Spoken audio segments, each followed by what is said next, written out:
Sasakya'y kanyang pinalubog. Sila'y natabunan ng alon ng dagat. Tulad nila'y batong lumubog kaagad. Ang mga bisig mo ay walang katulad. Walang katulad. Walang kasinlakas. Sa isang hampas mo kaaway ng ngalat. Nangadurog man din sa iyong mga palad. Iyong nilulubig ang mga kaaway. Napakadakilat ng iyong tagumpay. Sa bawat init ang puot mo kadilay para ng damo na sinisilaban. Hininga mo'y parang hangin umiinit. Kayang pataasin pati na ang tubig. Napahihinto mo ang agos ng batis.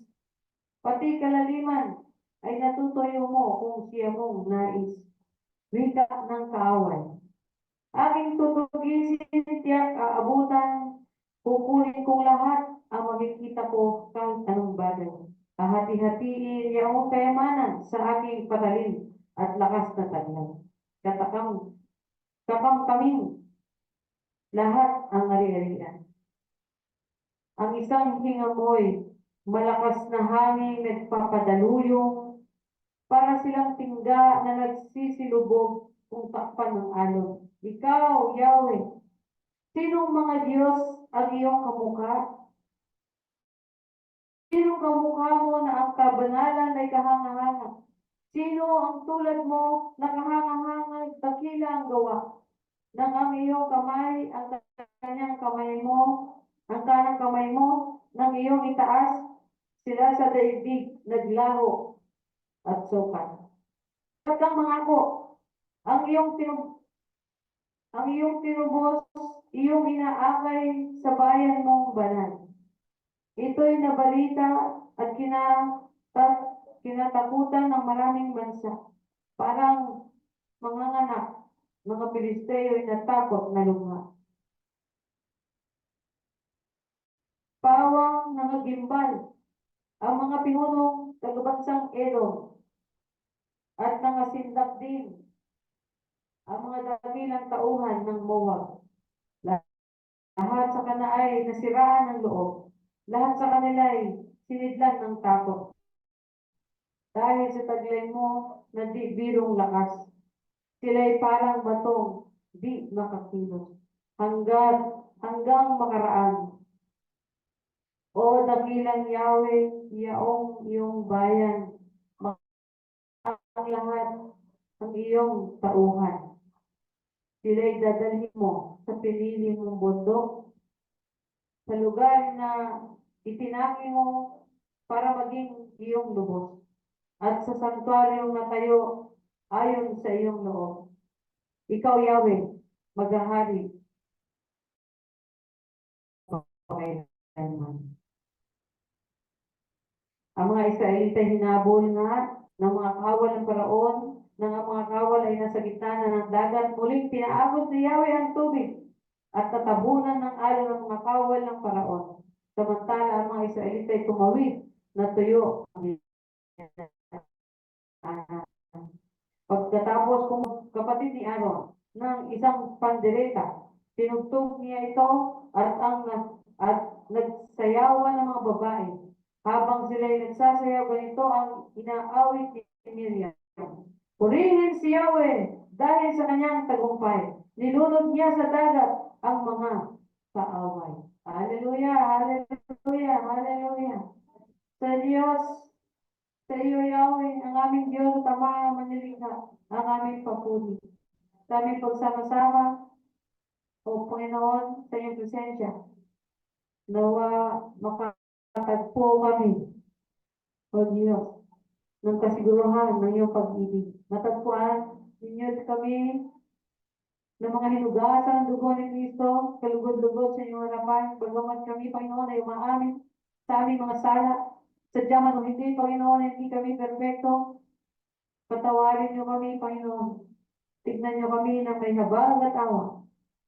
O Diyos, upang sa aming mapulit pagsamba, maitas namin ang iyong pangalan. karapat-dapat. Pero ikaw, sadyang karapat-dapat, Panginoon. At wala ka naman talagang makikitang karapat-dapat, kundi tanging ikaw lamang. Pumilin ka, Yahweh. Sambahin ang pangalan mo. Hallelujah! Hallelujah! Basbasan niyo kami ng iyong nakilang presensya at kapangyarihan, Ama, sa pangalan ng iyong naman, aming Panginoon Jesus, na tagapagligtas. Amen and amen. Praise the Lord. Hallelujah. Purihin ang Diyos. Tayo mawit.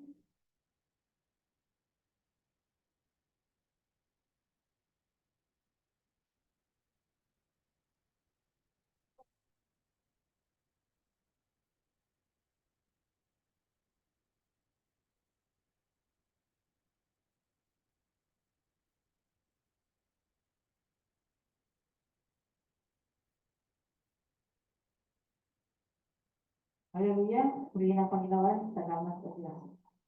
Hallelujah. Tayo patuloy na sumamba sa ating kinaroroonan ngayon.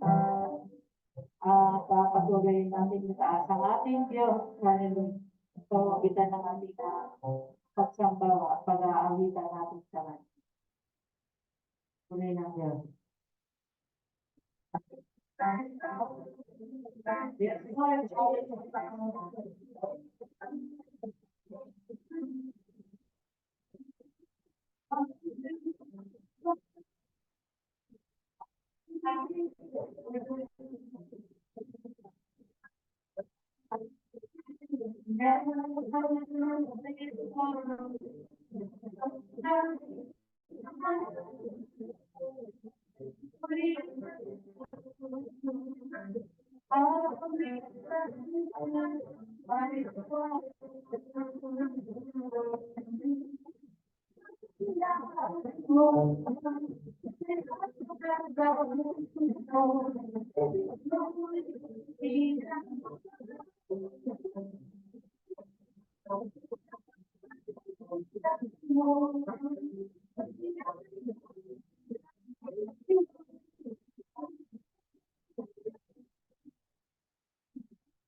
Hallelujah.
Thank you, Lord. Salamat sa pakikinig sa amin, Lord.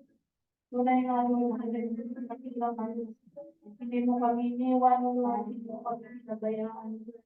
Hallelujah, hallelujah. Vamos, Lord. Patuloy, Lord, ang iyong biyaya o tuwing umaga na kami nagising. Naroon ang iyong biyaya. Hallelujah. Pati ba ang pag-asa, Panginoon, hallelujah. Ang ibinibigay mo sa iyong mga. Yes, Lord. Purihin ka ako, God, hallelujah.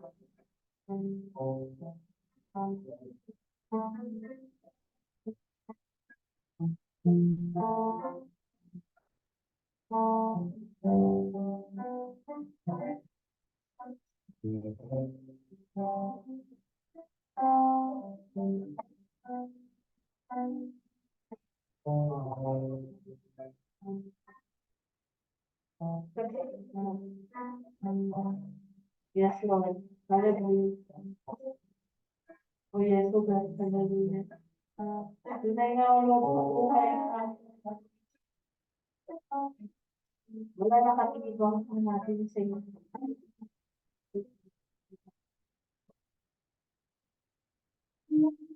Buhay ko na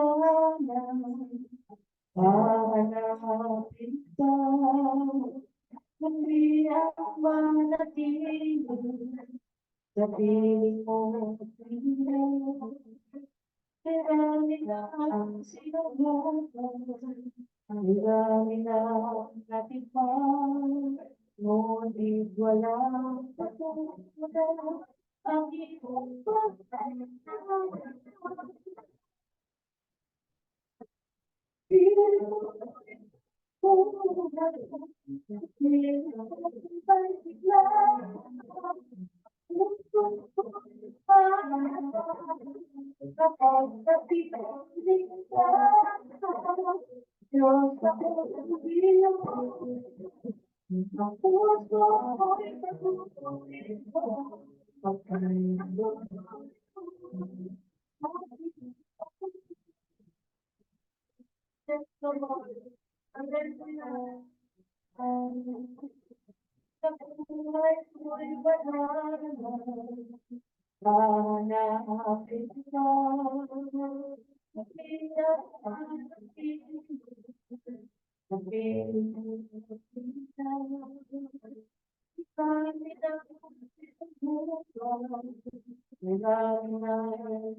Walang maisip na ako ang pinakakaya. Sa piling mo'y malayan, lumawa ang dunia. Baka di ko makahanan, nasa puso mo'y tumugan. Binigyan mo ko ng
Kapag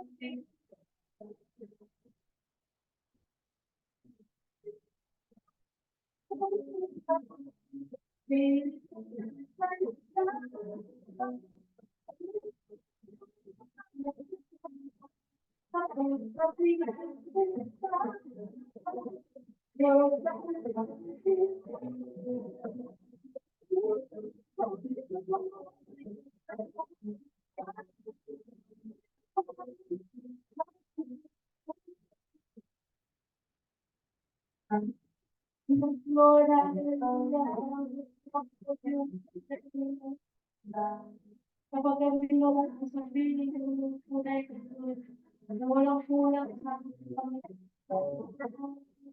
ano ba ang makakapagpakas ang gamit ko kagay ako sa namin. Thank you, Father God.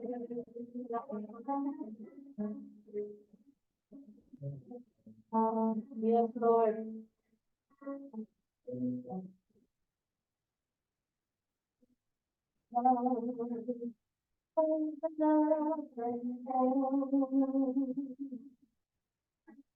Panginoon, ikaw ang kalakasan ko.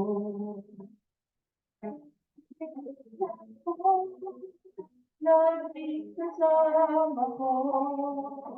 Panginoon,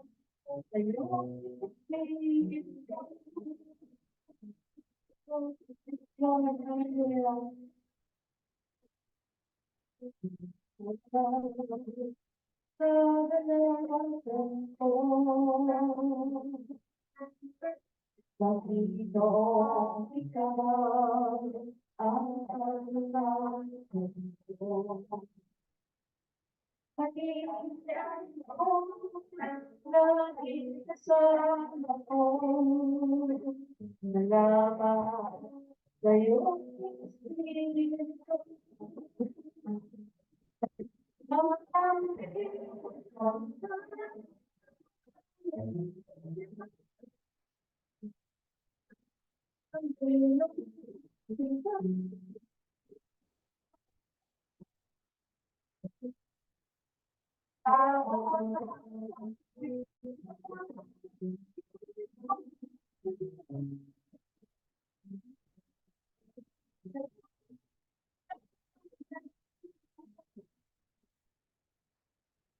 Yes, Lord, hallelujah.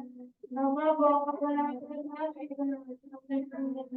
Yes, Lord, hallelujah.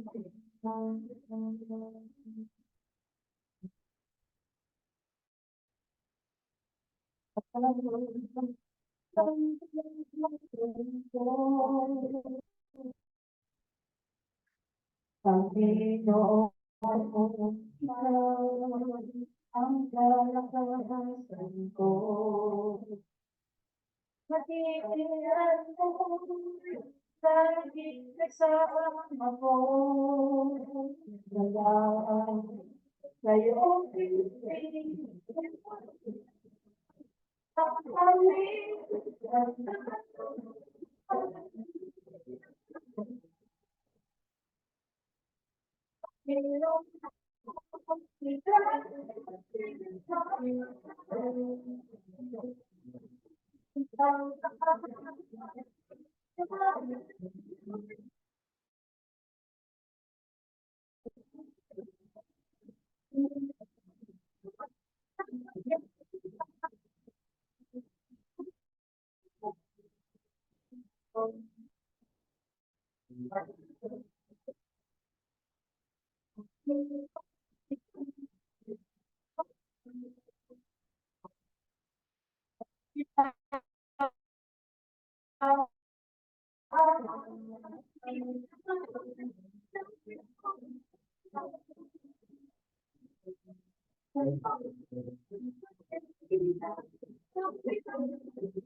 Hallelujah. Sabay kawakan natin Diyos na makapangyarihan. Karapat dapat ang nag-iisang Diyos. Diyos na walang natulong. Diyos na walang hihigil. Hallelujah. Maalam at walang imposible. O salamat Panginoong Jesus. Hallelujah. Patuloy ng pagsamba o Lord sa inyo. Salamat sa buhay na ito, Lord, na pinagkaloob mo sa bawat isa sa amin. Salamat, Lord, sa paglilingkod. Salamat sa kapatawaran ng Panginoon. Hallelujah, hallelujah. Salamat sa kaligtasan mo. Hallelujah, salamat na po. O banal na Espiritu, hallelujah. Hallelujah, salamat po. Sa pag-guide mo sa amin. Sa patuloy, Lord, na hallelujah, pagsama mo sa amin, na hindi mo kami iniwan, hindi mo kami pinagkakaroon. Purihin ka, O Diyos, hallelujah. Diyos, hallelujah, salamat po, Lord. Patuloy, Lord, hallelujah, Diyos, na makapangyarihan sa mga nakarapat dapat na sambahin sa Espiritu at sa katotohanan. Salamat, Lord. Hallelujah. Patuloy na namin sinasamba o ng buong kaluluwa o Lord. Hallelujah. Buong puso, buong kalakasan o Lord. O God, at buong pagkakas. Thank you, Father God. Thank you, Jesus. Thank you, Holy Spirit. Father,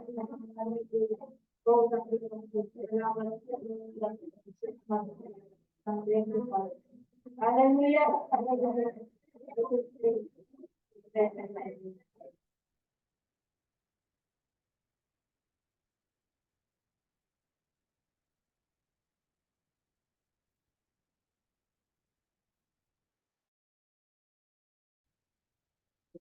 Yes, amen. Wow, saya napasamba kahit na medyo disturbing ang ating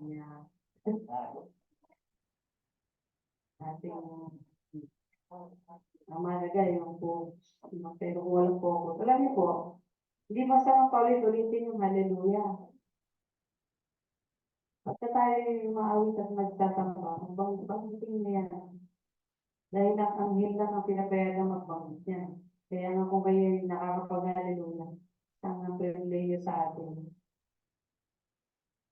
Kung ang mga Muslim ay nag-aalawak ba ngayon, tayo nag-hallelujah. Panlaban po. Kung magsasamba kayo, at pumikit kayo, kahit sa utak niyo paulit-ulitin, pero mas maganda kung i-contest ninyo with your mouth. Sabihin niyo sa bibig niyo para buong katauhan niyo ay nagpupuri. Kailangan kasi ini-express din yan outwardly, explicitly lang. Hindi pwede umibig na nasa puso, isip lang. Paano ba umibig na nasa puso, isip lang, hindi pinapahayag? Ang aking memory verse, yung sabi niya ay God shot. Ang nakaraan kasing OHB Bible Study ay tungkol sa pakikinig ng salita ng Diyos. Tapos kagabi, habang pinapakinggan ko yung sa aking meditation, yung Deuteronomy, may salita daw dyan ng mga Israelite as ang Hebrew. Shema, Shema. Yan. Literally daw, pagka-translate is, makinig, listen. Pero talagang buong pinapahayag nun, ng Shema ay tumanima. Hindi lang basta makinig, kundi tumalima. Ano gusto nyo tumalima? Obey. Mas naintindihan hindi ko rin obey. Tumunod. Ha? Praise the Lord. Sumunod kasi minsan pag in-English mo, follow.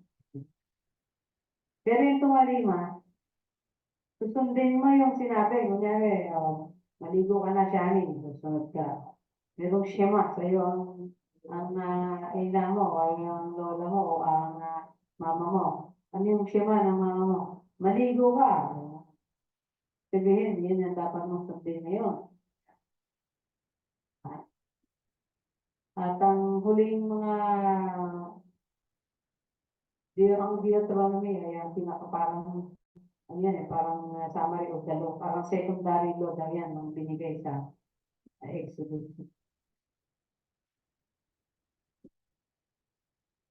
Kaya, sabi, ganda ng ano na yun Tapos yung sa Isaiah, na verse, nalimutan kong tandaan yung exactong verse ng chapter 15 ata. Ay sabi doon, morning by morning, God awakes me to listen to His word. Umaga, ginigising ako ng Diyos para makinig sa Kanya. Maganda yung verse na yun. Ako sabi doon sa commercial, kaninong nga ba tayo gumigising? Para kanino nga ba tayo gumigising? Di ba? Anong commercial yun? Commercial ng kape? Para sa kape? Gumigising ka naman para magkape ka? Ha? Para kanino ka bumabangon? Yun, tama yung memory niya. Thank you. Para kanino ka bumabangon? Eh, sabi na sa verse, morning by morning, God awakes me to listen to His word. Yun pala, Lord, ang konsepto ni Isaiah. Na sa umaga-umaga na ginigising mo siya, eh para makinig siya sa salita mo. Tapos sabi ko sa Samuel, wait ano nung tinatawag pa lang ng Diyos si Samuel, pupunta siya dun sa pare kay Eli. Sabi niya, Master, meron po ba yung sasabihin? Sabi, bakit? Ginising pa niya, bakit? Tinatawag niya ako, ha? Narinig ko kayo, Samuel. Hindi ako tumatawag sa'yo, tulog ako. Tulog ka na. Nung pangalawa nung higa niya, Samuel. Bumangon ulit siya. Master, ano yung calling? Hindi niya tawa. Pangatlong beses sabi niya, ganito gagawin mo. Pag tumawag sa'yo, Samuel, sabihin mo, Lord, speak, I'm listening. Di ba? Yun ang magandang verse. God shot ko din yan. Kaya sabi niya, dito ka na, Samuel, sabi niya, magsalita ako ngayon, Panginoon, nakikinig ako. Kung magsasalita ba ang Panginoon sa iyo ngayon, kapatid, nakikinig ka ba? Sa kanyang shema. Meron ka bang tinatawag na, narinig mo ba yung shema? Are you listening? Shema. Are you willing to obey? Maganda yung lesson namin ng pati ako, interest. Sayang management. Hallelujah. So, ano pa gusto mo i-share? Siyempre, yung ating pagsalamat sa Panginoon dahil hindi niya tayo iniiwan at sinasamahan pa niya tayo at yan ang patunay na mumutok pa siya para siya sa amin. Praise the Lord. Hallelujah. At kahapon, nagtutuwari kami lahat dahil sa ating district meeting ay yung section 1 to 5 ay puno yung ICS ng Buluagan. Eh, pag sinabing section 5, ang section 5 po ay taga-region 5, taga-Bicol po yun. Pero tinignan namin sa Buluagan kung maraming umattend. At maraming umattend. Kaya tuloy na po yun. Kasi kahapon ay ang first district meeting, first quarter district meeting. Kaya first quarterly district meeting. Kaya ibig sabihin, encourage lahat. At masaya maliwanag sa amin. At ano ko lang, hindi na formal, pag simula pa lang. Sabi niya, kaya ako, natuwa ako. Kasi Ang gusto ko napapansin yan, pag gano'n, parang program oriented, no? Kaya nung ako'y mag-MC, sabi ko, baka po gusto nyo tignan yung kapatid, katabi nyo, nasa likod nyo, sa ano nyo, at batiin ng Shalom Manda. Kasi halos doon, pagdating doon, makikinig ka lang. Konting kamay, konting kaway. Worship, offering, tapos pagkatapos mong makinig at ng mga announcement at ng MCET, yung enhancement sa teaching, eh, uwian na. So, walang benefit. Pero, natuwa ako dahil iba na yung spirito na tumatakbo kung sa ating distrito. Pagkatapos, sa makita ko yung program sa convention sa Baguio, ay hindi puro teaching, ipagka-informal din at business meeting din ang gagawin. Kaya pag-pray nyo ang ating distrito at siyempre kung ano yung nangyayari sa distrito, yun yung nangyayari sa atin. Kung ano yung bumababa doon, ay dapat pinababa ko din sa inyo. Okay? Praise the Lord. Kaya puri ng Panginoon. Meron pa kayo gustong salamat o i-share ng mga Bible verse. Sana magkaroon kayo ng sapat na desire. No? Dahil kung hindi, wala lang. Ang tinakbo ng church na to for 20 years ay wala lang. Magkat sa wala. Anyway, sa Diyos ang papuri at wala sa inyo naman yan. Sabi nga eh, baka biglang dumating. Yung itong summer ay talagang magiging tunay na summer. Kaya mag-ingat na tayo at makinig tayo sa news para hindi tayo nagiging ignorante. Talagang super, ngayon, init. Kaya kung sabi ko, nung lumakad lang ako sandali sa labas, pagdating ko sa loob, parang, ako, hapong-hapo. Ang degrees pala ay 40 degrees sa labas. Kasi bihira na rin akong lumabas. Tumalabas ako pag naglalakad ako sa office. Eh, usually, alas 8 yun. Alas 8 may hindi na pa. Pero mainit na rin yun. Kasi nga, nagpapaaraw ako dahil kailangan natin ng araw. Vitamin D. No? O vitamin A, araw. Vitamin A, araw. Vitamin D. Yun, yun, yun ang tumutulong sa vitamin C para sa calcium pala, para tumulong sa puso natin. No? Kaya kailangan natin yan. We must be aware of it. Bilang mga anak ng Diyos, sabi nga huwag tayo maging mga makmang, buti pa yung mga anak ng napakatatalino. So huwag tayo magpalamang. Dahil tayo, we have the mind of Christ. Amen? We have the wisdom of God. Kasi fear of the Lord is the beginning of knowledge. Yung pagkatakot sa Diyos, dyan nagsisimula ang kaalaman, karunungan. Praise the name of the Lord. Okay, medyo na-explain tayo ng simula. So, you have 3 minutes kung meron pong gustong share. 3 minutes po kasi baka mamaya pwedeng barbero, kutsero at pwedeng naman yan dito kahit.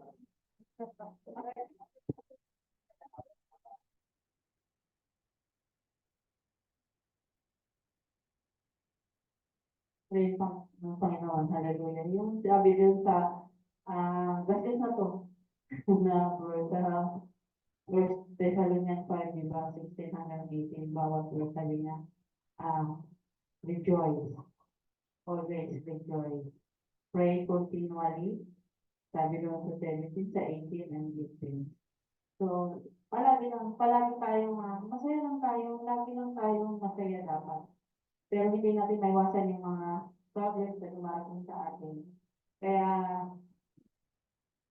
pag-pray lang natin ito lagi at laging pagpasalamat. Dahil, sagot tayo ng Diyos. Salamat sa Panginoon.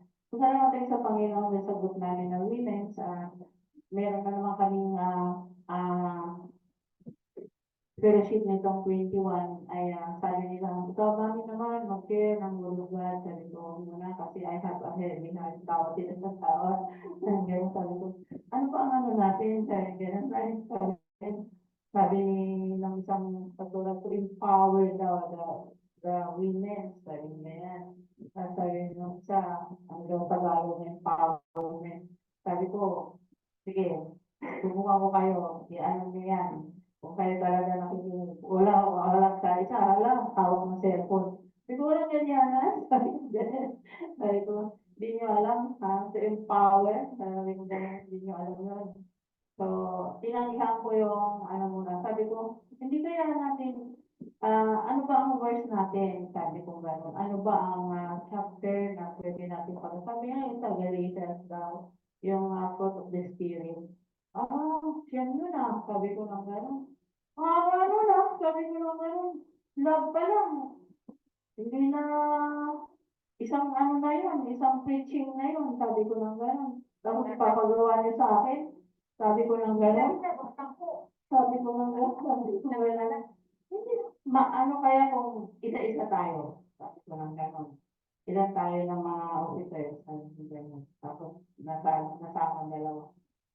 Sabi ko, para naman ano tayo, ma-enhance tayo sa ating pagbabasa sa so, sa nung time na yun, nung nag-meeting kami, nakapagpuro pala ako ng bahagya lang.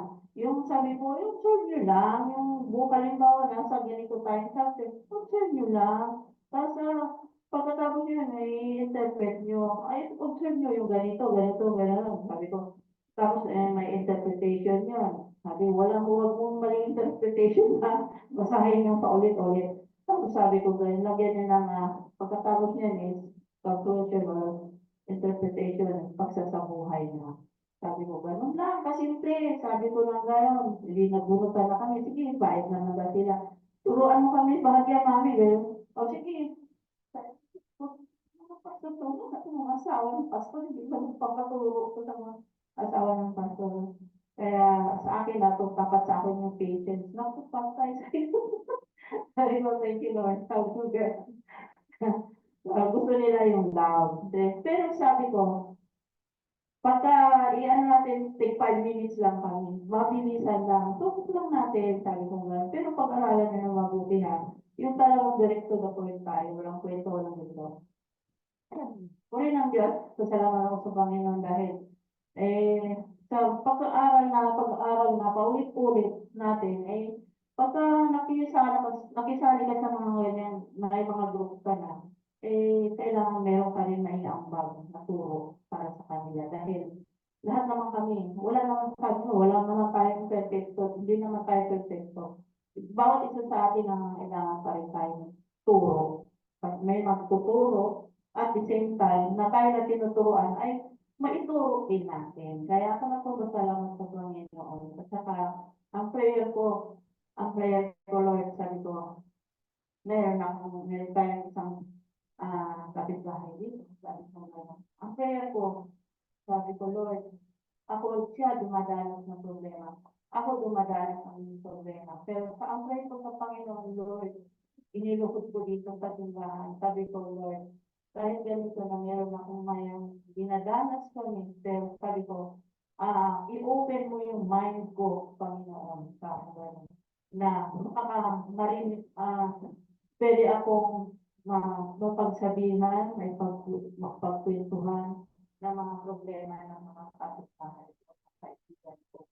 Yung meron akong open heart sa ganun, na makinig sa kanila at the same time. After nung maisabi nila na yun, ay panalangin. Sabi ko nga, yun lang ang deepest panalangin ko sa sarili ko. Dahil sabi ko, kung lagi tayo nakatuon sa brother natin, talagang manlulupay-pay tayo. Kaya, yun sa mga namin, napakalaking tulong sa akin na when times na ayaw ko lumabas, Mami, kamusta? Ano ka na dyan? Kamusta ka na? Anong ginagawa mo? Punta kami dyan.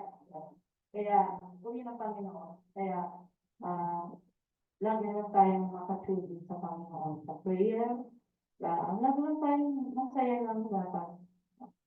sa mag-rejoice tayo lagi, hindi naman sabihin na rejoice na sa puso natin ay masaya lang tayo, patuloy lang na lang at lagi tayo magpasalamat sa Panginoon sa lahat ng circumstances na dumadating sa buhay natin.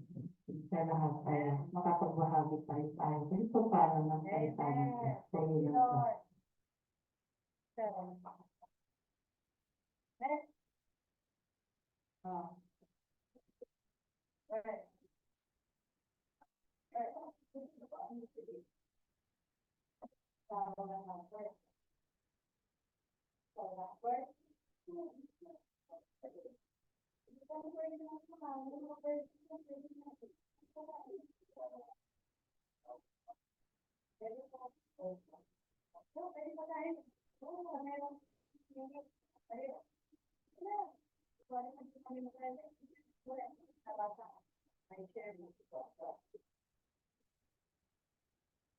sa ano po, yung memory ko po is Psalm 4 verse 4 po. Be angry and do not sin. Ponder in your own heart and your bed and decide. Totoo naman po na magalit ako pero hindi pa po gagawa ng kasalanan. Kasi, ipagpasagdas na lang po yung mga galit ko po kasi siya naman po yung mag-like nun sa puso mo po. Thank you, Lord. Hallelujah. Praise the Lord. Yan yan, Lord. Natuto ka. Ay, meron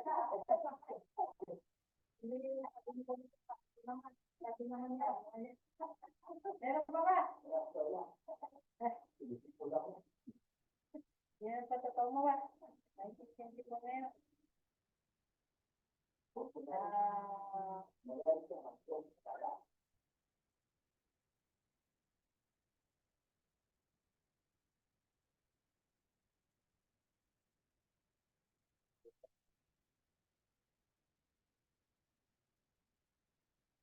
Yan.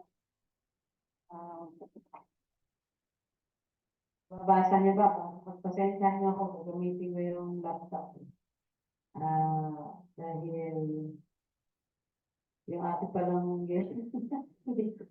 sa sobrang busy ko kahapon, at sa sobrang pagod po yan, etc. Hindi ko na-prepare yung tablet ko, wala na palang power, hindi ko nasaksak.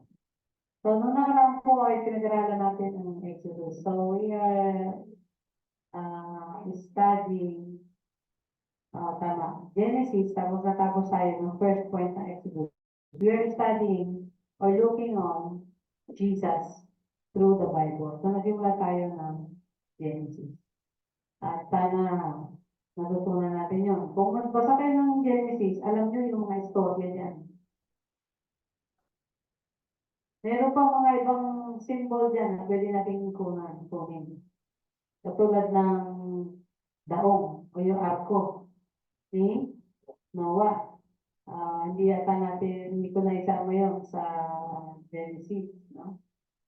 Kailangan nandun ka sa loob ng arko na yun. Kasi yung mga nandun lang sa arko na yun, yun yung maliligtas. At pagdating ng judgment ng Lord, lahat. At kahit na anong kapak mo, late na. So it's about the last moment, no?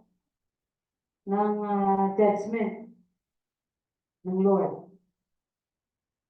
At nasusubok naman yan pag dumating na yung kingship ni Lord dito sa earth, earthly kingdom, na kung saan talaga matutupad yung sinasabing every knee shall bow and every tongue shall confess that Jesus is Lord. Bakit?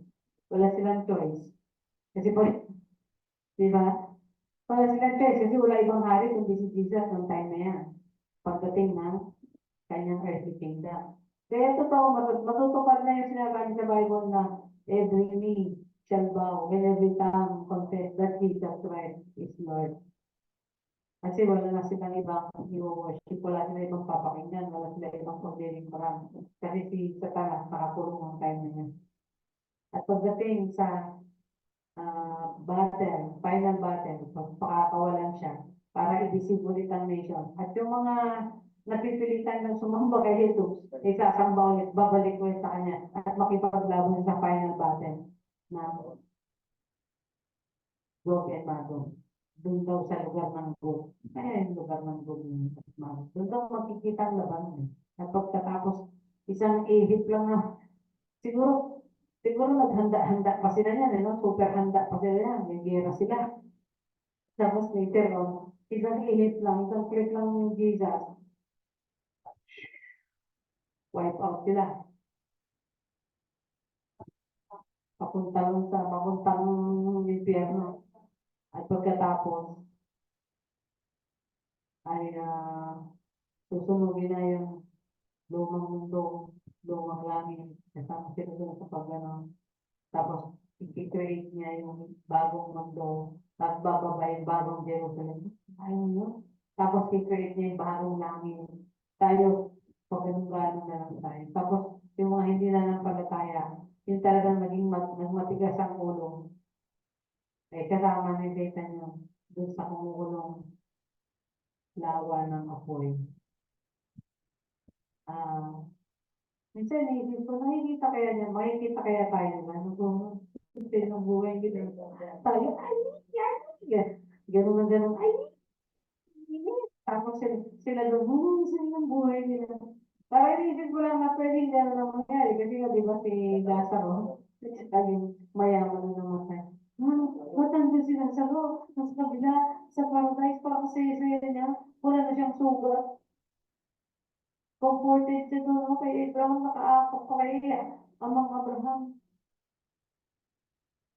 Parang imagine ko lang kasi gano'n nga nakita ang scenario sa Bible. Anyway, si Jesus, siya yung daong. Pag nakadaong ka kay Jesus, kahit na ano dumating sa buhay, bagyuman o baha, nandun ka, ligtas ka sa pagpangangalog ng Diyos.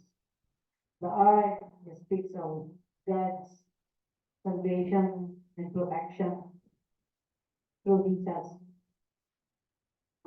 Dito makita natin, no? Si Moses, sabi nga sa Exodus at sa buong Pentateuch, si Jesus ay katulad ni Moses na propeta, ruler or king, kinsman redeemer. Pagka pinag-aaralan yung kinsman redeemer, yung kamag-anak, naging mahirap kasi may pagkakataong sitwasyon. Tapos isasalali yung sarili niya doon sa mga kababayan niya. Ngayon, pag meron gusto tumubos sa'yo ng mga kamag-anak mo, pwede naman. Kasi sasanda. Tapos ikaw, kamag-anak ka, yung pagtubos mo sa kanya, pwede kang ikaw ang paglingkuran niya. Kaysa naman yung paglingkod sa hindi niya kakilala. Tapos, pagkatapos niya, 7 years na maglilingkod ka, bayad ka na, pagalayain ka na. Nalala niya, sa presidente. Hindi ko alam kung mga presidente. Tapos, 7 years, tapos pwede ka na dumalo. Kaya pagka sinabi mo, wala naman ako ikabubuhay. Wala na akong ibang pumuntahan. At minahal ko na kayo bilang aking kaanak. Pwede bang maging alipin ako habang buhay niya? Yun yung tinatawag na bond servant. Hindi ka na maging servant, kundi bond servant, nakataling alipin. Wala nang kalayaan yun. Sa choice mo lang yun. Ganun ang choice naman ni Pedro at ni Paul. Pinili kong maging nakataling alipin sa Diyos. Di ba? Hindi mo lahat yan may picture. Lahat sa Old Testament may picture. Yun lang ang gusto kong ipahayag sa inyo. Pero pray na tayo. Father, open our hearts, open our minds, open our souls. O Lord, O Holy Spirit, speak to us, teach us to be more like Jesus as we see Him through the Bible. Thank you. As we know Him through the Bible, as we continue to be closer to Him through the Bible. Purihin ka, sambayin ang pangalan. Hallelujah. Amen, amen, amen. So, katulad daw ni Moses, nung bata, nang mamatay dahil yung tayo ng ruler ay pinapapatay yung mga batang simula mga lahat ng lalaki. Kasi na-threat yung paraon, sabi niya, bakit dumadami yung lalo natin silang pinahihirapan, lalo dumadami. Kaya sabi ng paraon, buti pa lahat ng lalaki patayin. Lahat ng isisilang na lalaki mula ngayon, papatayin. Yung tama yun. Kasi silang din ng mga ni Moses. So, ginawa ng nanay niya para, pero yung sabi niya doon, yung dalawang tagapanganak, anong tawag doon? Midwife. Natatakot sa Diyos. Di ba yung sabi sa Bible? May takot sila sa Diyos. Wala sila takot sa paraon. May takot sila sa Diyos. Kaya hindi nila pinapatay. Talagang pinapanak nila. At hindi nililihim nila. Kaya nung pinanganak si Moses, naitago ng nanay niya. Pero dahil nagalit na yung paraon, sabi niya, hindi kayong dalawa. Sabi niya, di ba sabi ko sa inyo, papatayin pag lalaki? Sabi niya, kasi po, ganito. Malalakas ang mga babaeng iyo. At bago pa kami makarating doon, nanganak na sila. Kaya hindi na namin mahawakan yung bahay. Hindi na namin mapatay. Galit na galit yung Puntahan lahat na yan. Lahat ng mga lalaki yung baby. Papatay. Ang ginawa ng nanay ni Moses, sabi? Nilagay niya doon sa, alam mo yung week na yun, nandun din yan sa, nandun din yan sa tubig. Parang arko din, di ba? Parang arko din. Itinanong siya ng Diyos. Sa panahon ni Jesus, ganun din. Natakot si King Herod dahil sa pinanganak na ang hari ng mga Hudyo. Sabi niya, napagdalangan ako ng tatlong pantas na yun. Sabi niya, punta kayo doon. Sa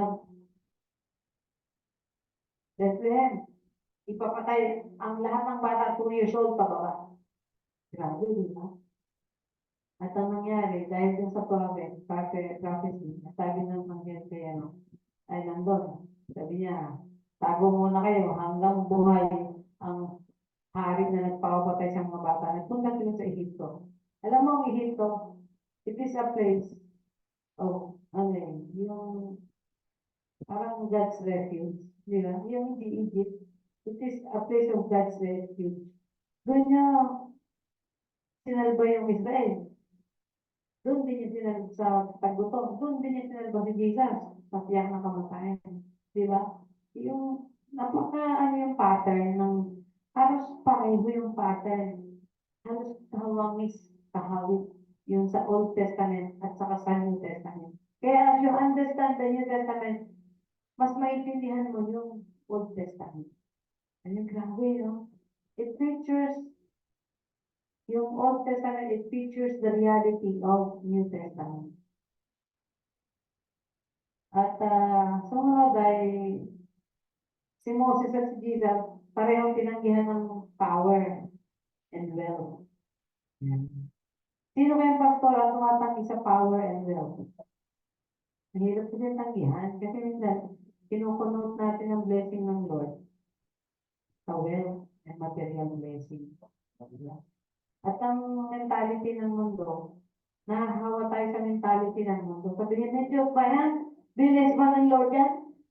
Ang hirap-hirap, humihingi lang sa akin ng mga nilalaki. Kung hindi ko bigyan ng pamasahe, hindi makakapunta sa Bible study niya. Di ba? We are put down by people, powerful people. Sabihin mo ba, hindi? Pastor, kaya ang ginagawa ng mga pastor, kailangan, siya? May dating. At may konting, may datong. May dating at may datong. Di ba? Kasi minsan nahahawa tayo sa mentality ng worldliness. We connote blessing with, ano pag hindi ko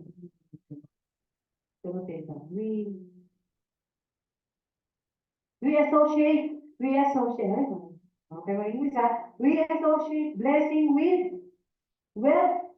Hindi ang blessing it is more than wealth.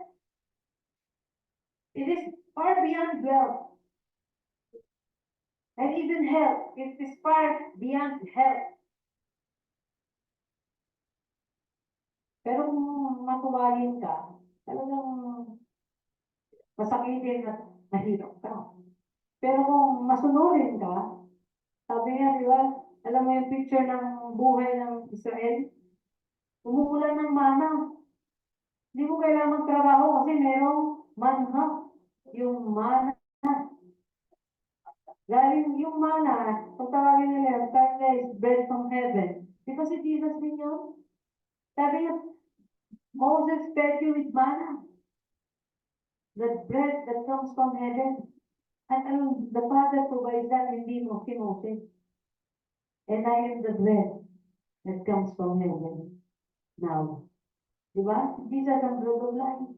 He who believes will not hunger. Wow. Manampalataya, hindi magugutom. At ang sumunod ay hindi mauuhaw. And that is Jesus, the bread of life. The manna. Yun yung pinakain ng Diyos dun sa Israel. Oh. Sabi niya, dinala mo ba kami dito para mamatay sa gutom? Wala kayo dito naman yung magreklamo. Unang-unang reklamo nila dito sa Exodus. Walang tubig.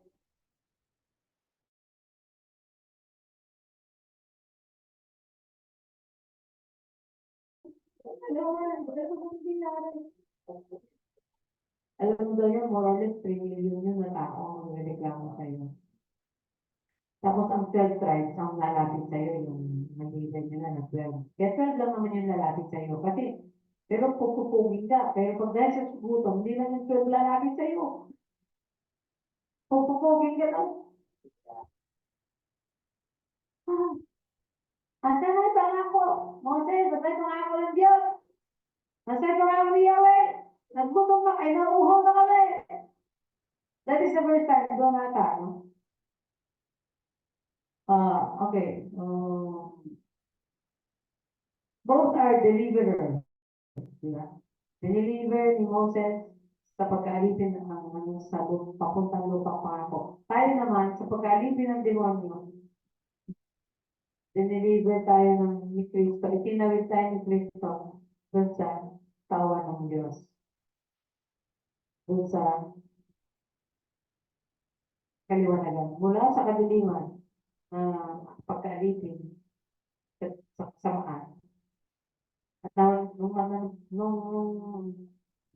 ginawa ni Kristo sa krus ng Kalbaryo, magkaroon ng tulay.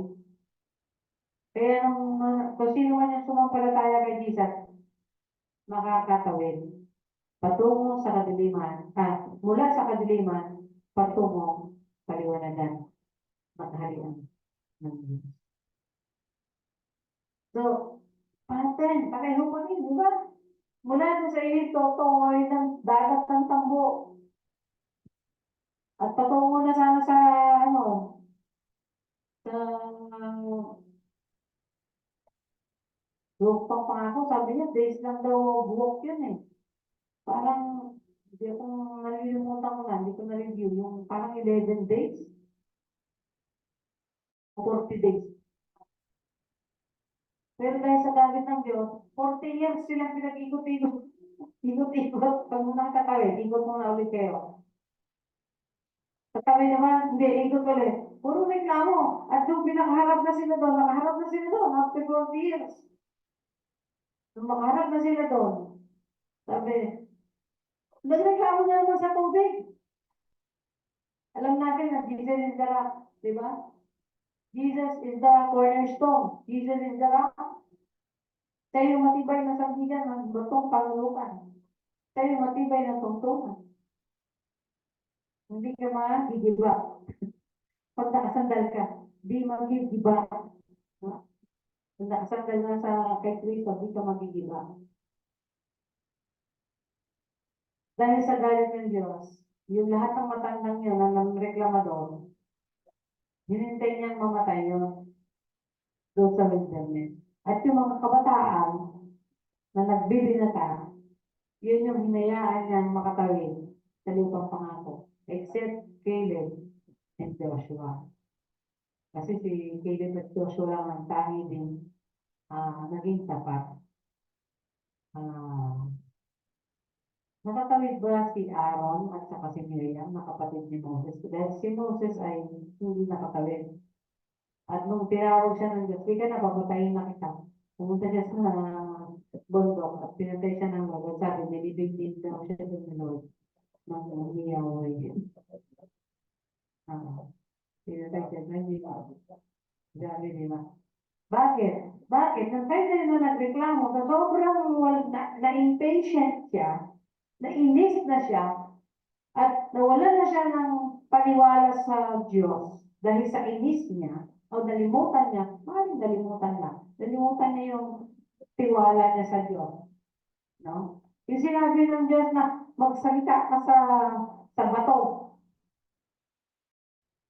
Ano yung sabihin nun? Anong connotation yun? Anong meaning nun? Anong pwede maging meaning natin doon? Spiritual meaning. Manalangin ka lang. Hello? Oh, manalangin ka lang. Magsalita ka sa bato. Alabas ang tubig. Pero anong ginawa ni Moses? Dahil sa inis niya, pinalo niya yung bato at pakita siya ng impatient sa harapan ng mga leaders niya. Pinalo niya. Di siyempre, hindi naman tumalo yung tubig dahil hindi naman yun ang sinabi ng Diyos. Pero dahil mapapahiya ng Diyos sa harap ng mga leaders, pinalo niya ulit.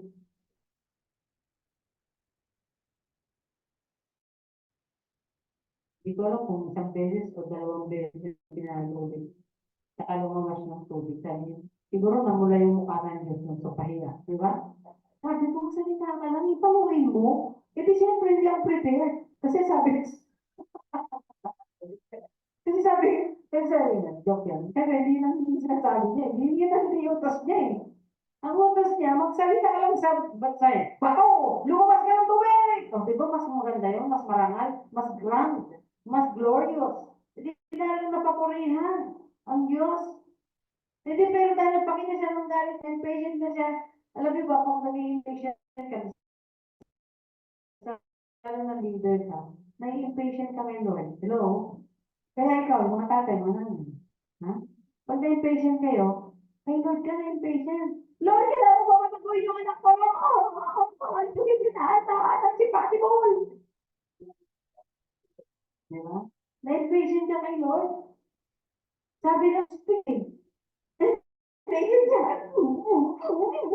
Ang big pala kailangan nyo, ang tubig, ang tubig. Mag-tikma mo na yan talaga. You should prepare. Sabi ko, mag-speak ka eh. Hindi kasi namin pokpokin mo. Kasi yung una, the first time is pokpokin. So, nung pinokpok niya, lumabas ka agad. Hindi beses, hindi kailangan dalawang beses niya gawin. Eh dito, sabi, speak to the Lord. Dapat hindi ka dalawang salita. Salita lang, isang salita lang. Kahit binulungan na lang niya sa akin. Tubig, lumabas ka na dyan sa bato. Lumabas. Kaya minsan, huwag natin pilitin si Jesus. Huwag tayo magiging patient. Lord, ano ba nangyayari? Nasaan pa ako mo? Kasi pangako mo, sabi mo ganito, sabi mo ganyan. Sabi mo lang, pag nanampalataya ko sa'yo, buong ng bayan mo, maliligtas kayo. Hindi pa rin. Saan yung salita mo? Impatient na ako. Papalayasin ko na lahat yan. Walang pwede kang mga anak yan.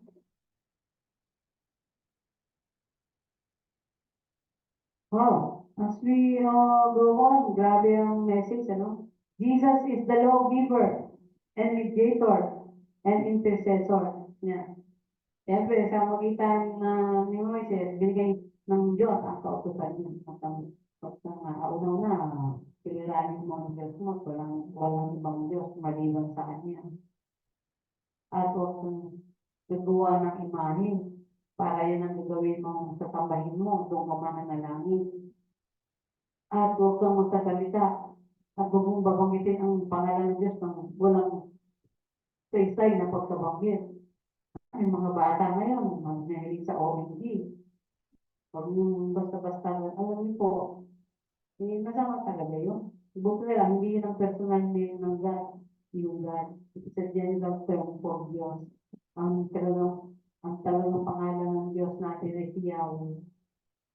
Alam niyo po ba, panahon ng Hebreo, kahit hanggang ngayon sa Hebreo, mga Jews, bawal na bawal gamitin ng salitang Yahweh.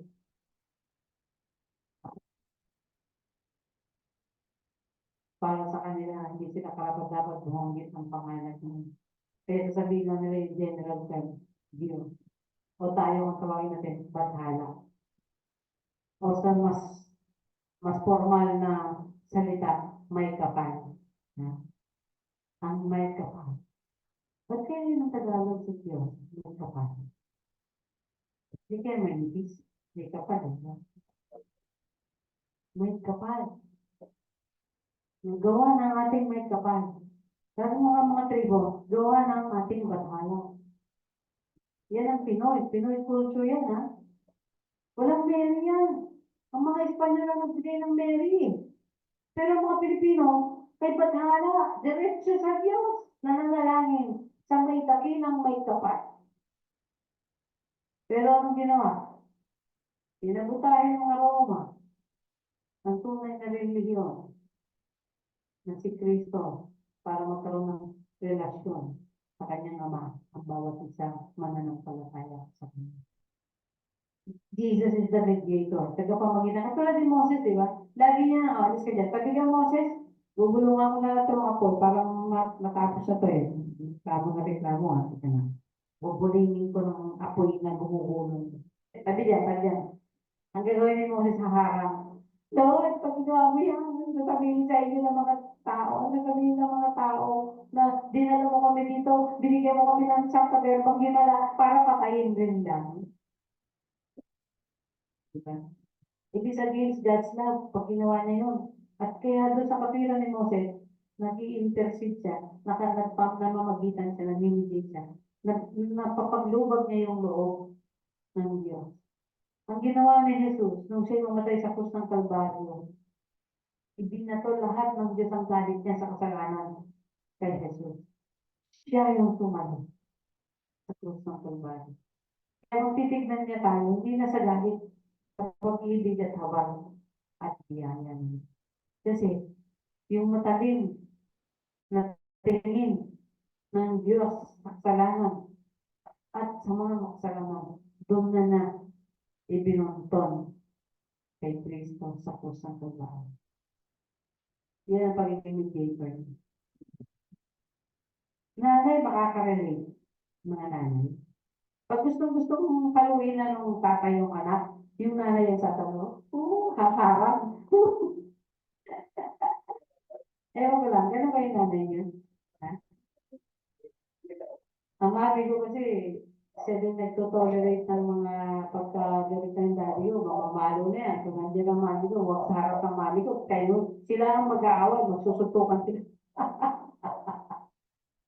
Si Bella, relate yan sa'yo. Didisiplinahin ng isa, palibasa nag-iisa, haharangin. Huwag ganyan, huwag ganyan. Mediator and intercessor. Direct to pray niya. Mga anak ng Diyos, lalo na yung mga servant ng Lord, mga leader. Ang ugali niya niya, di ba? Isang din sabi niya. Party from me that I should sin. Sana malayo mangyari sa akin na ako'y magkasala na hindi ko man lang kayo may panalangin. Hindi lang leader. Ganun. It's very good. Very good. Oo. Ngayon lang naman. Ako ba pinapag-intercede niyo ba ako? Pastoy niyo ako. Kami mga pastor, nag-i-intercede kami sa isip set. Meron kayong mga pinagkakatiwalaan. Alam niyo na, ang pastor. Sa'yo ko lang sa biging pastor. Hindi na siya yung going around, sinasabi niya lahat ng problema niya. Hindi, namimili na lang siya. Kasi nga ang hirap ang kagulo, imbis na ano. Doon na lang sa kaya, naiintindihan mo ko kaya sa'yo sinasabi. Okay, yan po pwede natin. Grabe yung gawa ng Lord sa mag-asawa na to. Diba? Grabe yung himala. So yun, no? At syempre, sa Exodus, si Jesus ang Passover lamb. Siya yung alay na ginawa ng Hebreo na diyan na yung papatay, diyan na yung papatay, ikapatay ng anghel. Papatayin niya lahat ng panganay. Ba't hindi niya pinatay lahat ng anak? Panganay yun. Buti na lang ako, pangalawa. Hindi ako alay. So yung alay, yung panganay, papatayin talaga. Panganay na lalaki. Hindi rin pwede. Kasi lalaki. Ah,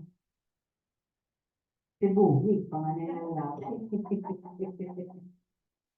Sinunoy si Timothy, alay. Ay, nagpapatayin mo para madala na talaga yung mga yung paraon na yan. Ang ginawa, para hindi siya patayin at siya lagpasan. Ang tawag yun, Passover. Lagpasan siya ng anghel na pumapatay. Merong dugo ng tupa na malinis at isang taon na. Siya ang kasama. At yung dugo na yun ng alay, pahid yung dugo na yun sa hamba ng pintuan. Hindi na papasok ng anghel. At alam mo, parang cross yun. Hambay. It speaks of the cross. Pagano pa naman. Pagano. Speaks of the cross. Kailangan malinis sa bilang kapitasan. Kasi ganun si Jesus. Siya yung Passover lang, malinis ko lang kapitasan. At saka panganay. Di ba? Malinis ko lang kapitasan, panganay. Lahat yung picture niya yun. It is his picture. So, kapag tinignan ng Diyos na ito ay may dugo ni Kristo, dahil nanampalataya kay Kristo at nagtalaga ka ng buhay sa Kanya, hindi kanya titignan ng may galit o wrath o bigalit at paghusga, kundi hinahabagan ng, hello, nasod ka na, ligtas ka na, hinahabagan na. You have been shown mercy and grace. Show me your mercy and grace. Di ba kanta natin yan? Kung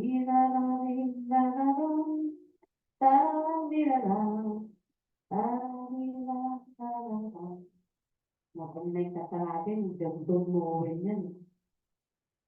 Hallelujah, hallelujah, to the Lamb. Hallelujah, hallelujah, to the Lamb. 7 feasts. Yung daw pitong fiesta, it speaks of Jesus. Kaya itong ang unang fiesta ng Hebreo sa atin ay mahal na araw. It is the Feast of Passover. Fiesta kung saan iniligtas ng dugo ng kordero ang bawat panganay. Yun ang pista nila. Tayo naman, lahat ng pinahiro ng dugo ni Kristo, panganay man o bunso, ligtas na. No condemnation. Kami nga sa Romans 8, there is no condemnation. There is therefore now no condemnation. There is therefore now. Wala na pang husga. Hindi tayo husgahan. Lalagpasan na tayo ng anghel ng mga husga. Kasi niligtas na tayo ng dugo ng kordero. At ang kordero na yan ay si Christ. He is the Passover. Pati ba naman yung kordero, siya pa rin. Si Moses, siya pa rin ang picture. Picture pa rin niya yun. Lahat picture niya. Pati yung basket, picture din ni Jesus. Yung daong, picture din ni Jesus. Si Noah, picture din ni Jesus yan. Si Noah, panahon na yun, siya lang yung tumarang sa Diyos sa panahon na yun. Sa panahon na yun. Picture din niya yun. Kaya siya yung tagapagligtas din. Si Moses, si Noah. Saan si Noah? Genesis? Genesis. Kasi wala na siya. Pagdating nyo sa si Shem Hamin Japit niya. Kasi si Shem, sa magitan ng panganay niya, diyan tumakbo yung lahi, di ba? Sinabi ko sa inyo yung lahi ni Jacob. ni Abraham, ni Isaac, ni Jacob. At si Jacob, si Judah, at mula kay Judah, tumakbo pa, pababa, pababa, pababa, pababa, sa kay Haring David. At si Haring David, pababa, pababa, yung anak kay Solomon, pababa, pababa, hanggang doon, sa ano, maipanganak si Jesus. Yun yung lineage ng lahi, ng lahi, ng lahi, ng lahi, ng lahi. Jesus. Yung 7 feet na yan, pinag-aralan natin ang lahat ng pista. Diba? It speaks of Jesus. So mga ano mga dalhin ko. Uy, masarap pa na pala ako, no? 11:20 yan. Hindi ko ba mo ng konti? So yung 7 feet. Pagkatapos ng 7 feet, ayan na. Oops! Number 4.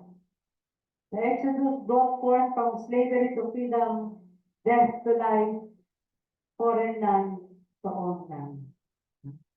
Eh tayo, mula dito, foreigner lang tayo dito eh. Kasi foreign land to. Kahit sabi mo Pilipino ka, at talagang ano mo, ang talagang na lugar mo, ano, saan? Ang citizenship mo is from heaven. Heavenly citizenship. Dahil ang senior citizen, Filipino citizen, American citizen, European citizen, dahil po lahat yan. British citizen, dahil po. Heavenly citizen. Citizen of heaven. Dahil tayo parang dumadaan lang sa mundo.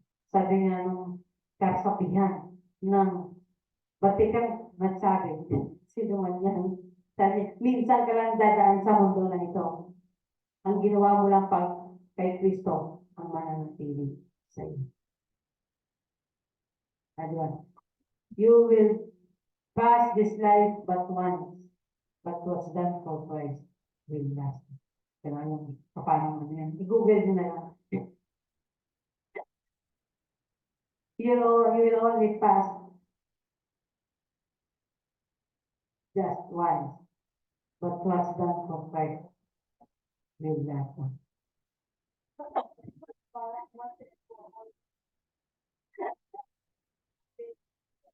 So,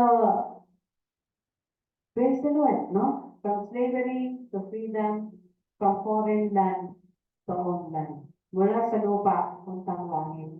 Mula sa pag-alipin at ng kasalanan, sa troon ng kalayaan at katubusan. Ginawa ni Jesus. Kaya pagka nagmamahal na araw, huwag natin itong babaliwalain. Kasi it is the moment that we can really meditate on these things para lalo na inculcate ang tawag doon, magbaon sa puso't isipan at kaluluwa at spirito natin yung ginawa ni Cristo sa atin. Hindi biro yun, kaya huwag natin bibiruin ang ginawa ni Cristo sa atin. Alam mo, kalokohan namin yung kabataan. Ano ba yung kalokohan namin? Nawala na rin sa isip ko.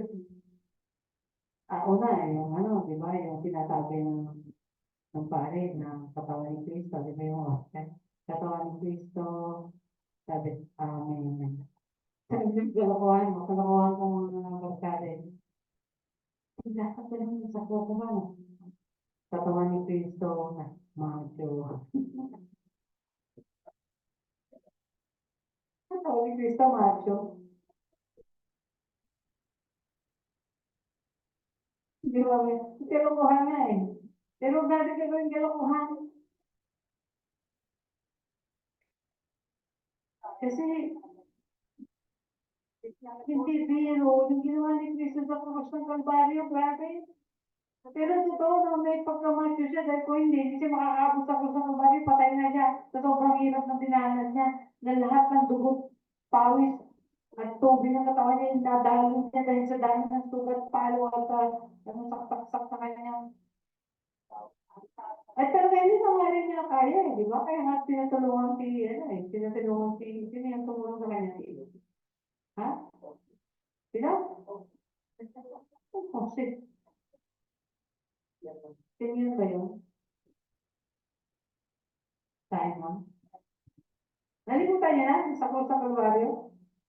Sabi niya, halika dito, ikaw na tumulong. O, di siya na bumuhat. Gagawin niya, hindi niya talaga ginawa. At kahit sinong macho, sa itsura mo naman na yun, like, Simon, o, di ba? Sino yan? Kasi daw, saan ka napulot siya? Magbabasa ka ba ng Bible? O, di ba, Simon? Sino yun?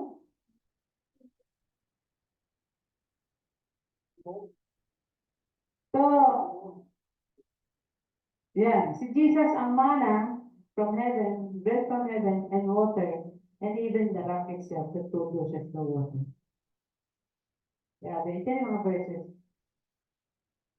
Si Jesus yung provision ni Lord. Hello? Kaya nga, do not worry about tomorrow. Kasi siya yung provision. Siya na yung provider. Ang God ang provider. Si Jesus ang provision. Sa English, ang Diyos ang tagapagbigay, ang ibinigay ay si Kristo.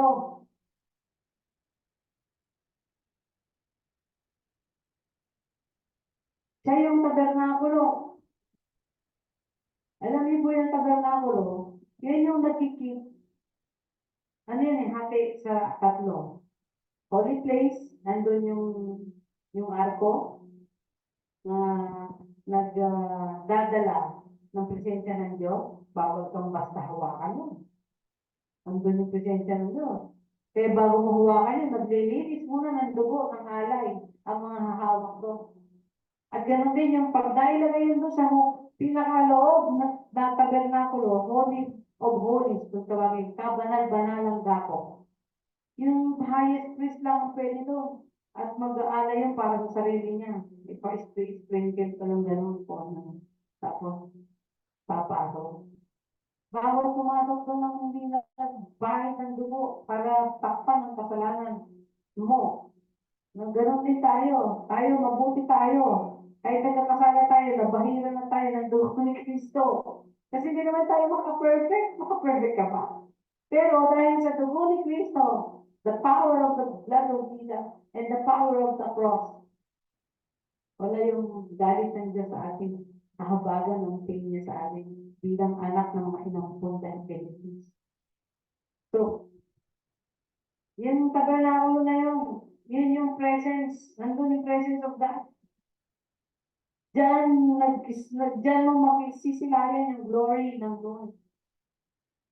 Nandyan din ang simbolo dyan, nandyan yung Ten Commandments, the law of God, yung Ten Commandments na nasa tablet, nandyan nilagay dyan.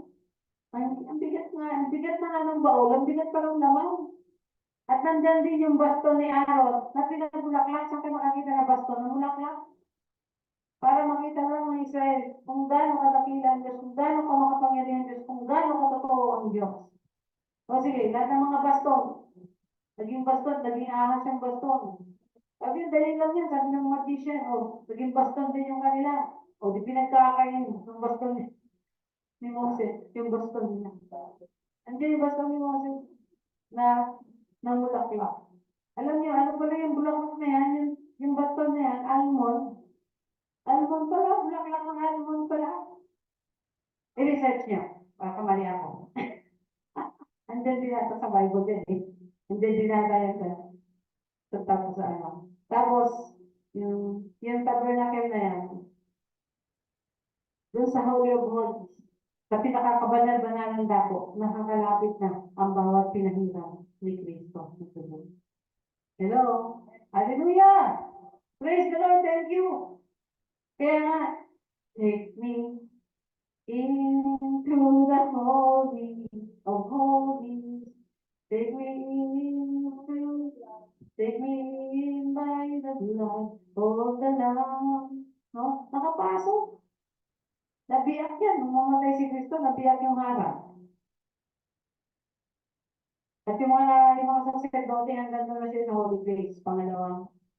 At yung mga hindi naman, walang kinalaman sa paglilingkod, worshippers lang, doon sa pinakalabas, the outer court. At sa outer court, merong magkahiwalay ang hindi at yung bayan ng Israel. Pero lahat ng yan, pinag-isa na lang ni Kristo. Hello? Sabi niya, siya yung peace that breaks the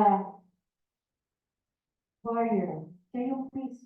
Kaya pinag-isa na lang niya ang lahat ng tao, babae at lalaki, Hebreo at Hudyo man o Grego, ano ba ba?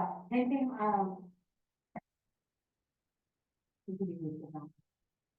babae man o lalaki. Walang pinag-iba na bayan ng Diyos o hindi bayan ng Diyos, wala na. May mga Grego, may mga Gentil, kaisa na mga bukod na pinagpalang Hudyo. Ngayon, nagseselos sila. Hoy, yung makapasok, kami lang. Diba, exclusivity. May attitude ng tao na yun. Kaya tayo, kami lang ang born again. Okay lang.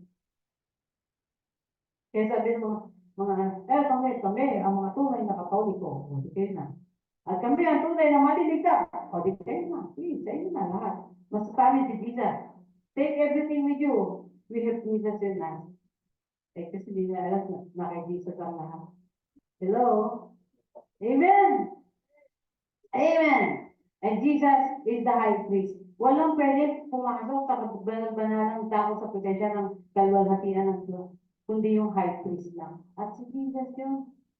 At hindi yung Holy of Holies ng templo, earthly temple, ang pinasok niya, kundi ang templo ng langit. Doon sa tumabi nga eh. Tumabi na nga siya. Nasa kanan na nga siya ng Diyos. Nasa kanan ng Diyos. Di ba? Yun yung picture. The tabernacle is the picture of heaven. Pinasok niya ng high priest sa magitan ng sacrifice. Si Jesus, pinasok ulit yung heaven sa magitan ng kanyang sariling sacrifice. Yun, no? Wow! Hallelujah! Hallelujah! And Christ is the answer to all our longings. Shalom. God is the answer to all our needs. Savior, baptizer, the great physician. Oh, hallelujah. He's coming. Dumating ka. Maranatha.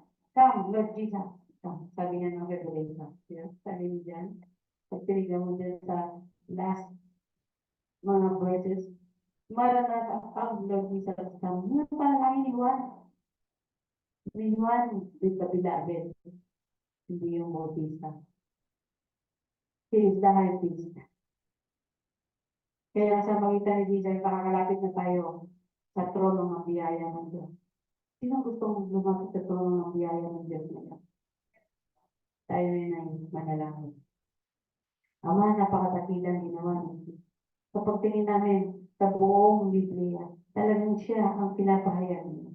Ngayon, Panginoon, tumitingin kami sa tunay na tabernakulo, sa tunay na templo, sa tunay na Jerusalem, kung saan makapag-worship ang lahat ng tao, Muslim man o Kristiyano. Non-Christian and Christian pa makakasamba kapag tinanghal ka na sa takdang oras ng pagdating. Kaya thank you, we praise you at inyanda mo ang mga anak mo, Panginoon, sa magitan ng kanilang pananampalataya sa inyo, Panginoon Jesus. Inihanda mo ang mga anak mo sa magitan ng patuloy na pag-asa, pagtitiwala, pagsunod, pagtugon, at pagkinig ng mga salita mo. Sa patuloy na pagsamba tuwing linggo sa inyo, salamat po, Panginoon, inihanda mo kami. Thank you, Father. And kung pwede kami manalangin, yun ang gusto namin. Let your kingdom come. Come, Lord Jesus. Maranatha. Thank you, Father. Give you glory. Hallelujah. Thank you for blessing us today. In Jesus' name. Amen and amen. So, yun po yung siguro sa pagkamahal na araw, di ba pinapanood yung Ten Commandments? Buo po yun. Pero 4 hours yun eh. Dati pinapalabas natin yan. Kung tawag dito. Kung buo pa sana yung CD natin. Sa bagay na, papanood naman nila yan sa CD. Pero maganda kasi kapag yung parang CD, yung dating dapat yung mga tagong-tong ng pwede natin gawin natin din dito.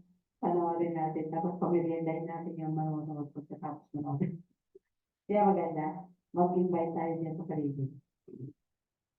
Invite niyo lahat mga barkada nyo. Ay, pumunta tayo sa morning. Tapos magdala tayo ng snack. Ano gusto niya na ako? Thursday? Good Friday. Meron tayong worship. Thursday, gusto niyo Wednesday. Wednesday? Wednesday. Tignan nyo nga sa TV. Ano sabi doon? May mga nagpapalabas sa TV na ano, di ba? Ng ano, na Ten Commandments. Yan naman. Tapos sabihin mo, magtira tayo snack. Habang nanonood. Maganda, medyo mas malaki, no? Tulisin natin ito, tapos gawin natin yung ano, layuan natin. Sayang. Ha? Ano yung kompleto? Yun dati, no? Yung CD. Parang masira na yung CD ko nun. Ano yun, may 4 hours? Di ba, hindi na natin tinapos yung data. Sabi niya, ay, nabitin naman kami. Eh, kasi ano na, super gabi na. Ha? Oo, ang tinanong lang natin 2 hours. Tinapos natin. Sabi, susunod tayo kasunod. Bigyan natin yung mga ano.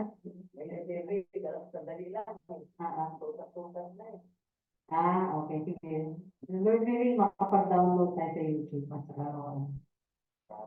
Praise the Lord. Okay, hallelujah. Okay na.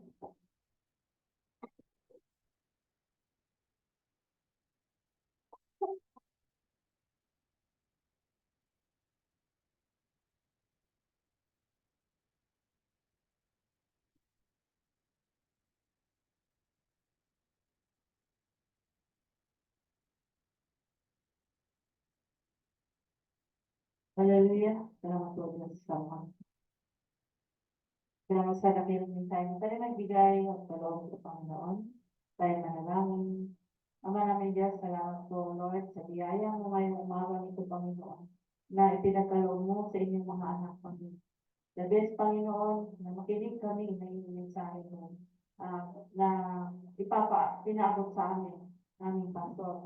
Salamat po Lord, hallelujah, na umpisa pa lang ang araw nito ay naroon na ang dakilang blessing mo Panginoon na pinagkaloob mo sa inyong mga anak. Ulit o Diyos at sa oras na ito, Lord, kami magkaloob at handog, Panginoon. Basbasan niyo po ito, Lord, na patuloy na magamit sa inyong ministeryo, Panginoon. At salamat, Lord, sa mga kamay, Panginoon, na magbibigay, Lord, patuloy niyong ibalik ng siksik-liglig at umaako pa na pagpapala sa bawat sa mga anak mo, Panginoon. Salamat sa mga trabaho, Lord, na patuloy na pinagkakaloob. At salamat, Lord, na hindi ka, Lord, hallelujah, tumitingin na may mabigay ka kami, Panginoon. O wala pang, may mabigay, wala pang ikundi, Lord. Ang higit sa lahat ng aming mga sarili, Lord, ay patuloy namin inahandog sa inyong harapan, Panginoon. Bilang hain, Panginoon, banal na katutuo sa inyong Panginoon. Purihin ka, Lord, salamat, bagwasan niyo po ang lahat ng ito, Panginoon, na ibinigay namin ang aming pagsamba, Panginoon, tamarot ko. Lord, hallelujah, narito ang iyong mga anak, Panginoon, na patuloy, Lord, na maghandog ng oras, Panginoon, para sa inyo, Panginoon. Kayo'y aming masunod, Panginoon, masamba at mapuri, Panginoon, at mapasalamatan sa lahat, Panginoon, ng biyaya na patuloy na pinakakaloob. Puri ka, Diyos, ito po aming dalangin sa pangalan ni Jesus. Amen.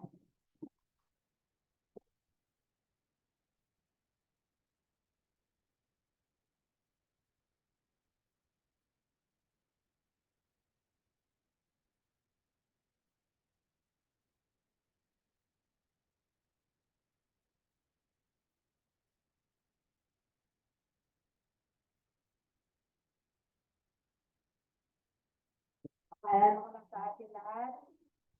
Paalala ko lang sa ating lahat ang ating commitment para sa mission. Every month ay dapat tayo, ano, benta? Benta. Yan. So yung ating mga kapatiran ay pwede kayong mag-send na at bibigyan ng special na para. Nung nakarang district ay nag-offering na ako para sa ating offering at pinag-offering natin maibigay doon sa district ng ating offering. Sige. Pagdating ng second quarter, hindi na maitipon. We do not have to wait for the year to pass para every quarter bigyan natin bibigyan. Praise the name of the Lord. Okay, tayo tumayo at tayo nanalangin para sa pastoral prayer. Pwede po tayong tumulong ngayon sa trono ng biyaya ng Diyos. Sabihin niyo sa Ama, kami nga, speak to the rock. No?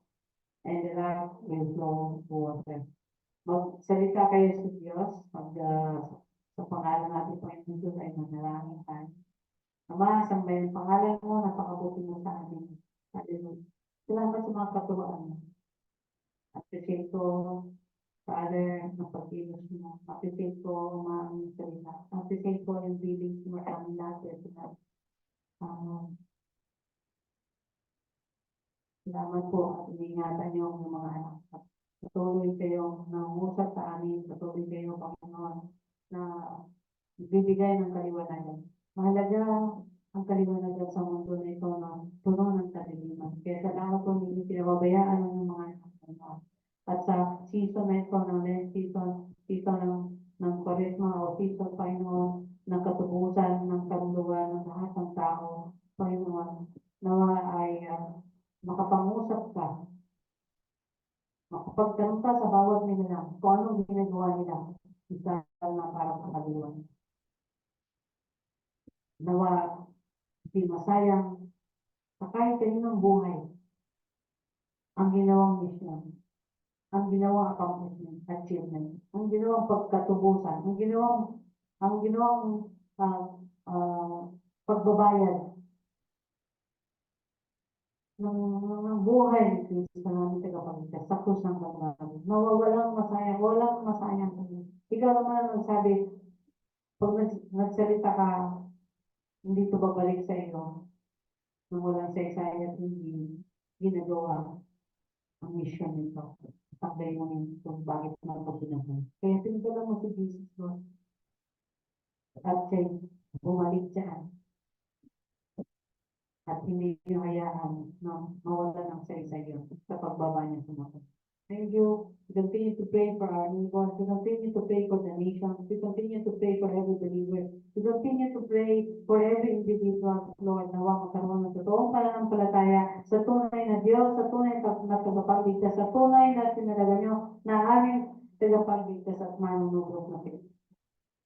Lahat pa noon ay confess ng pananampalataya, pero hindi lahat ng pananampalataya ay tama ang sinasampalatayan. Kaya nawa Panginoon, matuon ang bawat pananampalataya sa tunay at matibay na sandigan ng totoong pananampalataya ng tunay na tagapagligtas, sa tunay na tagapagligtas ng si Kristo, Jesus, na tanging anak mo, ang aming Diyos, na may lalang ng langit. Hallelujah, hallelujah. Father in heaven, lahat po ng mga pangailangan natin ng mga kapatid, mga pag-aaral, tatay, spiritually and physically. Lord, sabi niyo nga, you have provided Jesus. How much more if you will not give? Panginoon, lalo pa, hindi mo pa ba ibigay ang lahat ng aming pangailangan kasama ni Kristo? Kaya salamat po, naangkin namin ang katugunan. We don't have to worry, we just have to let go of our worries and claim that Jesus is the answer. Hallelujah. Salamat. Thank you, Father. Salamat sa katugunan sa lahat ng problema, sa lahat ng kabigatan, sa lahat, O Diyos, ng kalungkutan, sa lahat, Panginoon, ng kasakitan, sa lahat, Ama, si Jesus, pinrovide na your provision. Yun ang inyong provider, Lord. The bread from heaven and the water from the rock, which is the rock himself, Jesus Christ. Yes, salamat. Thank you, Lord. Salamat, Panginoon, sa pag-ingat mo sa kapatid ko at sa kagalingan ni Ferner at ganoon din ni Ate Nabel. Salamat po sa plano mo sa bawat mahal namin sa buhay, nasa abroad man o hindi. Mangusap kayo, Panginoon. Salamat po sa mga nahiwalay sa amin, mga mahal sa buhay. Father, speak to them, Lord, touch them, God, kung saan man sila naroon, Panginoon. Sa lahat sa amin, thank you for touching us today with your presence, with your mighty hand, with your Holy Spirit, with your with your love, O God. Salamat po, Panginoon, ang kinangkin namin ito, Ama. Kinangkin namin ito. Lahat ng katugunan mo, sa pangalan ni Jesus. Sa pangalan ni Jesus. Amen. Amen. Hallelujah. Taas natin ang kamay para sa dakilang basbas ng Diyos, Ama. Hallelujah. Hallelujah. Hallelujah. Sa kapayapaan, O Ama, sa pag-ibig mo, O Diyos, at sa kapayapaan ni Kristo. At ang pakikiisa, ang kaaliwan, kabanalan, kapangyarihan ng banal na Espiritu ay mapasa amin ngayon at magpakailanman. Amen. Amen. Praise the name of the Lord. Hallelujah. Picture taking po.